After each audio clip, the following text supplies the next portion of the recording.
नमस्कार मित्रांनो, आज आपण इंडोनेशियन स्मार्ट नेपियरची लागवड करतोय। या अशा पद्धतीने त्याची कांडी बेणं त्याच्यामध्ये खूप छोटे छोटे डोळे राहते, जसे की कमी साईजमध्ये जास्त डोळे, या अशा पद्धतीने। तर आपण त्याची लागवड करतोय 4x2 वर। पावसामुळं सरी पाडता येत नाही, त्याच्यामुळे आपण या अशा पद्धतीने मार्किंग करून लागवड करतोय। आणि बेण्याची लावण्याची पद्धत अशी आहे की मी तुम्हाला दाखवतो। अशा पद्धतीने आपण खड्डे घेतोय 2x2 वर। हा पूर्ण प्लॉट लावायचा आहे।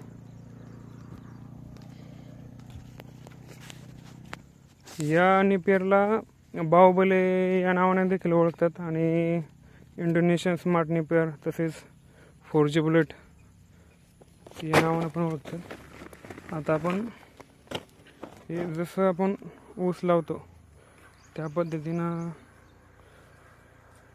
याची लागवड करायची आपल्याला।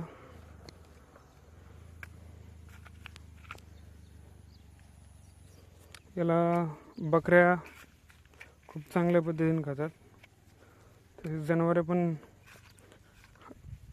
चांगल्या पद्धतीने खाते। त्याच्यामध्ये प्रोटीनचं प्रमाण जास्त आहे, त्याच्यामुळं दुधाची वाढ होते।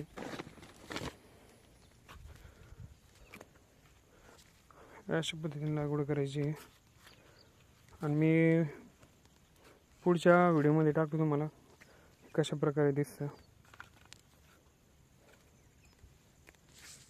धन्यवाद मित्रांनो।